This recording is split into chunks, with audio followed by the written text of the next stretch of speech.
সুপ্রিয় দর্শক, সবাইকে আন্তরিক শুভেচ্ছা। শুরু করছি কয়েদিমু টেলিভিশনের সাপ্তাহিক আয়োজন বাংলাদেশ কি বিচিত্র, দেখাবো তার চিত্র। আমাদের আজকের বিষয় 70 গেল 80 গেল, মাগার যৌবন গেল না। এদিকে আমাদের আজকের আমরা প্রোগ্রাম সাজিয়েছি একজনের বিয়ে নিয়ে। সেটা হচ্ছে, আপনারা সবাই জানেন যে রেলমন্ত্রী কিছুদিন আগে বিয়ে করছে এবং তার বিয়ে নিয়ে আমাদের আজকের অনুষ্ঠান। সুপ্রিয় দর্শক, আপনারা দেখেছেন বাংলাদেশে প্রায় সবগুলো চ্যানেল তার বিয়ের গায়ে হলুদকে লাইভ করছে। আমরা কয়েদিমু টেলিভিশন চেষ্টা করছিলাম তার ভাস্করকে লাইভ করতে, কিন্তু উনি লজ্জায় দিলেন না। যাগুয়া স্বামী দিকে আগুয়া, আমরা চলে যাচ্ছি আমাদের প্রোগ্রামের ভিতরে। শুরুতেই তার বিয়ে নিয়ে আমরা শুনবো কিছু বিশিষ্টজনদের মতামত।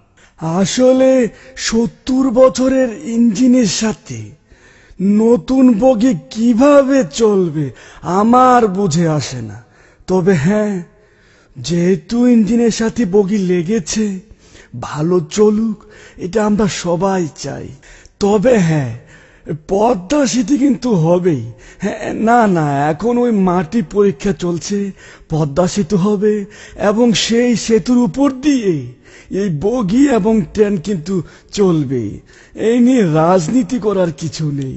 আসলে মুজিব ভাই এই বয়সে বিয়ে করেছে, আপনি তো কয়দিন পরে ঠিকই মারা যাবেন, কিন্তু মেয়েটি কি করবে, সে তো জ্বলে পড়ে মরবে। যাই হোক, বিয়ে যেহেতু করেছেন, আপনাকে একটাই পরামর্শ দেব, আইনজীবী হিসেবে আপনার যদি কোনো সমস্যা হয়, আপনাকে আমি একটাই পরামর্শ দেব, আপনি কলিকাতা হারবাল বা মাদ্রাজ হারবালের কাছে যাবেন। হ্যাঁ, না, লাকি মলম তো আমি অন্য কাজে ব্যবহার করি, এটা এই কাজে না। সাংবিধানিক এবং গণতান্ত্রিক ভাবে একটি দেশের যে কোনো লোক 70 কি 80 এটাই কোনো যায় আসে না, সে বিয়ে করতেই পারে। আমিও চেষ্টা করেছি সর্বসাফল্যভাবে। বিবাহ একটি গণতান্ত্রিক অধিকার, এ নিয়ে রাজনীতি করার কিছু নেই। রেলমন্ত্রী থাকা অবস্থায় আমিও চেষ্টা করেছি, কালো বিড়াল বের হয়ে আসছে, কিছু করার নেই। প্রিয় দেশবাসী, আপনারা দেখেছেন এই সরকার কি করেছে। বাল্য বিবাহ যেরকম অপরাধ, এই বৃদ্ধ বিবাহ কিন্তু একটি অপরাধ। এই সরকারের মন্ত্রী কি যেন নাম, রেলমন্ত্রী, একটি অল্প বয়সী মেয়েকে বিবাহ করেছে। এখন এই মেয়েটির কি হবে? যাই হোক, আমরা ক্ষমতায় গেলে ওকে রিমান্ডে নিয়ে হাত পা বেঁধে দেখব কত জোর হয়েছে। আমরা তীব্র নিন্দা জানাই। আগামী ঈদের পর তীব্র আন্দোলন হবে।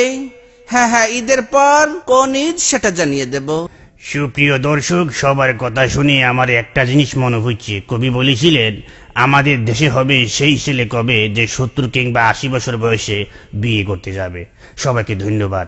আবার দেখবেন আমাদের বিচিত্র অনুষ্ঠান বাংলাদেশ কি বিচিত্র, দেখাবো তার চিত্র। আজকের মতো এখানে বিদায় নিচ্ছি, ধন্যবাদ। কয়েদিমু টেলিভিশন একটি দীর্ঘমেয়াদী অস্থায়ী চ্যানেল।